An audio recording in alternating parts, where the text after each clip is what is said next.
राम राम किसान साथियों, मैं रोहतास पुणे कृषि पर्यवेक्षक बयाना भरतपुर से। किसान साथियों, लगभग जैसा कि आपकी बाजरे की जो फसल है उसकी थ्रेसिंग हो चुकी है और किसान साथी हमारे सरसों और चने की बुवाई की तैयारी करने में जुटे हैं। तो किसान साथियों, आज मैं इस वीडियो में आपको जो चने में जो उर्वरक प्रबंधन है जो आपको किस तरीके से करना उसके बारे में आपको जानकारी दूंगा। वैसे हमारे राजस्थान की में अधिकतर जैविक खाद का ही प्रयोग करते हैं। चने की फसल में फर्टिलाइजर वगैरह बहुत ही कम डालते हैं हमारे कृषि किसान भाई।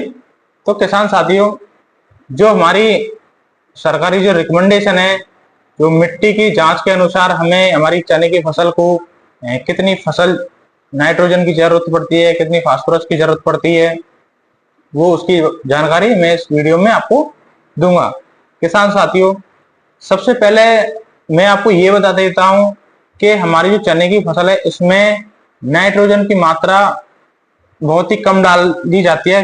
इसका कारण क्या है किसान साथियों? इसका सीधा सा कारण यह, चना हमारी दलहनी फसल होती है किसान साथियों। इसमें इसकी जो जड़ें होती हैं, इनकी जड़ों में नाइट्रोजन फिक्सेशन करने वाले जीवाणु पाए जाते हैं। आपने अगर देखी हो चने की जड़ें थोड़ी सी चने को खाड़ना, तो उसमें गांठे से आपको दिखाई देंगे। तो उसी में आपकी नाइट्रोजन फिक्सेशन करने वाले जीवाणु उपस्थित होते हैं। वही आपकी वायुमंडल की नाइट्रोजन को पौधों के लिए उपलब्ध करवाते हैं और उनका विकास होता है। तो किसान साथियों, अब हमें नाइट्रोजन क्यों देनी पड़ती है? किसान साथियों, नाइट्रोजन देने का कारण है, जब हमारी फसल की हम बुवाई करते हैं तो किसान साथियों, जब बीज अंकुरण होता है, पौधा बाहर निकलता है, तो शुरुआती अवस्था में हमारी जड़ों में गांठें नहीं बनती हैं, उनको काफी समय लगता है। इसीलिए हमारे पौधों को नाइट्रोजन उपलब्ध करवाने के लिए हमें अलग से नाइट्रोजन देनी पड़ती है। जैसा कि किसान साथी मैंने आपको बताया, अच्छे से समझाया है, आपकी समझ में आ गया होगा कि नाइट्रोजन क्यों देते हैं।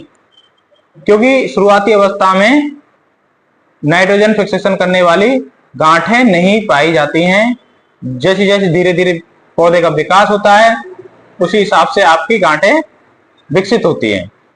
तो किसान साथियों, 1 हेक्टेयर जो फसल है आपकी चने की, इसमें जो हमारी जो सिंचित एरियाओं में रिक्वायरमेंट है, जिसमें हम 20 किलो तो नाइट्रोजन डालते हैं और 40 किलो फास्फोरस डालते हैं। किसान साथियों, अगर हमारी बारानी या असिंचित खेती है तो उस एरिया में हम 10 किलो तो नाइट्रोजन लेते हैं और 25 किलो फास्फोरस लेते हैं। किसान साथियों, आप नाइट्रोजन की पूर्ति आप यूरिया से कर सकते हो और फास्फोरस की जो पूर्ति है आप एसएसपी से भी कर सकते हो और डीएपी से भी कर सकते हो। किसान साथियों, जैसा कि इसकी जो रिकमेंडेशन है बहुत ही कम है, क्योंकि नाइट्रोजन इस फसल को बहुत ही कम चाहिए होता है।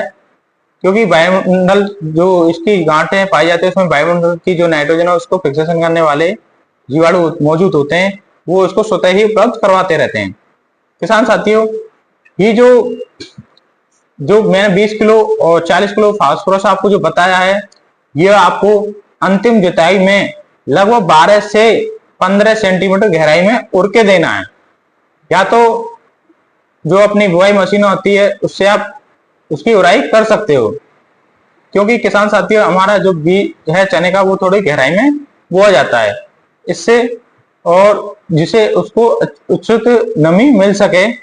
अगर आप अत्यधिक गहराई में अगर बोते हो तो उसे लंबे समय तक उसे नमी मिली रहेगी। किसान साथियों, जैसा कि इस बार बारिश बहुत अच्छी हुई है, हमारे किसान साथी हैं कि रिक्वायरमेंट है, चने बहुत बो रहे हैं इस बार। तो किसान साथियों, जैसे कि चना अगर आप बो रहे हैं तो जैसे मैंने रिकमेंडेशन बताई है आप उसी हिसाब से उर्वरक का प्रबंधन करेंगे। किसान साथियों, आपको एक मुख्य वैरायटियों के बारे में बता देता हूं मैं आपके किसान साथी। एक तो GNG 2144 जो कि हमारे गंगानगर वाले एरिया और बाकी राजस्थान में उगाई जाती है। ये हमारी जो फसल है ये उन एरियाओं के लिए है जहां पर बिल्कुल पानी नहीं है। अगर इस फसल में मॉइस्चर को सुरक्षित रख करके फसल की बुवाई की जाए चने की, तो आपको एक भी पानी देने की जरूरत नहीं है। अगर पानी उपलब्ध है तो आप हल्का सा पानी दे सकते हो, अन्यथा देने की जरूरत नहीं है। आपकी फसल आपकी पककर तैयार हो जाएगी बिना पानी के। और किसान साथियों, एक GNG 2171 जो किस्म है चने की, ये केवल एक पानी वाली है। जहां पानी की उपलब्धता है वहां इस एक फसल को अपना सकते हैं। किसान साथियों से अनुरोध करूंगा कि आप जब चने की बुआई करें तो जैसा कि वैसे तो आपको लगभग 20 से 25 क्विंटल जो गोबर की खाद होती है 1 महीने पहले डालना होता है। तो हमेशा किसान साथी अगली बार से किसी भी फसल में आपको गोबर की खाद डालनी है तो वो आपको महीने भर पहले 1-1.5 महीने पर पहले आपको डालनी पड़ती है। और किसान साथियों, आपको 1 हेक्टेयर फसल जो आपकी चने की है इसमें आपको 250 किलो जिप्सम भी डालना है, जिससे आपकी फसल को सल्फर तत्व की पूर्ति उसके, जैसा कि सल्फर तत्व है जो आपकी फसल को पाले से भी बचाता है और साथ में जो आपकी दाने जो फसल है इसमें प्रोटीन की मात्रा को बढ़ाता है और साथ में इसकी क्वालिटी को भी बढ़ाता है। तो किसान साथियों से अनुग्रह करूंगा कि आपको जिप्सम डालना है। अगर किसान साथी आप जिप्सम नहीं डाल पाए तो आप सल्फर पोषक तत्व है, आप सल्फर पोषक तत्व अलग से आप डाल सकते हो। और ये भी आपको तभी डालना है जब फसल की अंतिम जुताई हो रही हो, उसी समय आपको सल्फर पोषक तत्व डालना है या आप जिप्सम दोनों ही प्रयोग करें। और किसान साथियों से अनुग्रह करूंगा कि मेरे इस YouTube चैनल को आप सब्सक्राइब करेंगे और लाइक करेंगे और अपने अन्य कृषक साथियों के लिए शेयर करेंगे। किसान साथियों राम राम, अब मैं आपसे विदा लेता हूं।